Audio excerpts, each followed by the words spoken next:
వేలంకెని our lady of good health basilica 1962లోని pope గారి అనుమతితోటి ఈ చర్చికి బసిలికా హోదా వచ్చిందండి.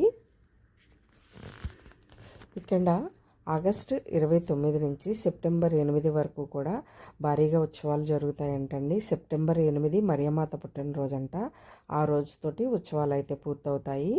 ఈ ఉత్సవాలు జరిగినప్పుడు లక్షల సంఖ్యలోని ప్రజలు వచ్చి పాల్గొంటారంటండి.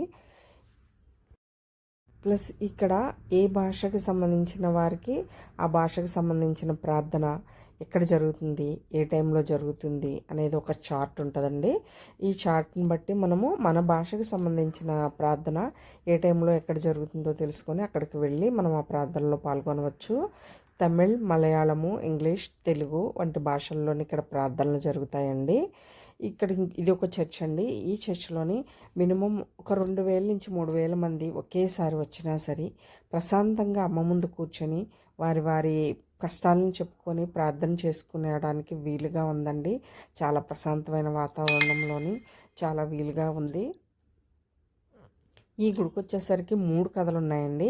ఒక కథ వచ్చేసరికి ఒక పాలు అమ్ముకునే బాలుడికి ఆ బాలయేసుతోటి అమ్మ కనిపించి తన బిడ్డ కోసం కాసిన్ని పాలు అడిగిందంటండి ఆ బాలుడిని. ఆ బాలుడు తన కుండలో నుంచి పాలు అమ్మకి ఇచ్చారంట. అయినా సరే ఆయన కుండలోని పాలైతే తరగలేదంటండి. ఇదొక నిదర్శనము. రెండవ నిదర్శనం వచ్చేసరికి అంగవైకల్యం ఉన్న ఒక బాలుడికి అమ్మ కనిపించి తను కనిపించిన విషయము ఈ ఊరు రాజుగారికి చెప్పమందంటండి. అతను వెళ్తున్నప్పుడు తన అంగవైకల్యము పూర్తిగా నయమైపోయిందంటండి.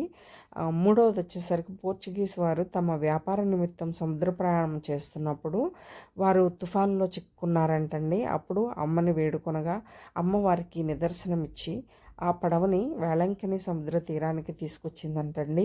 సో అందుకని వారి దానికి కృతజ్ఞతగా ఈ చర్చ్ నిర్మించారు అని చెప్పేసి అంటారు. ఆ కథలకు సంబంధించిన నిదర్శనాలతోటి ఇక్కడ ఈ టెంపుల్ని కట్టారండి. ఇక్కడికి వచ్చి మనం ఏదైనా మనస్ఫూర్తిగా నమ్మకంతో కోరుకుంటే ఖచ్చితంగా నెరవేరుతుంది అని చెప్పి నాకు చాలామంది చెప్పారండి, వాళ్ళ జీవితాల్లో జరిగిన నిదర్శనాల గురించి. సో అందుకని నేను వెళ్ళాను. ఇదే ఫస్ట్ టైం నేను వెళ్ళటము. నాకైతే చాలా బాగా నచ్చింది. మీకు ఎవరికైనా కుదిరితే కనుక ఖచ్చితంగా వేలంకిని వెళ్ళండి.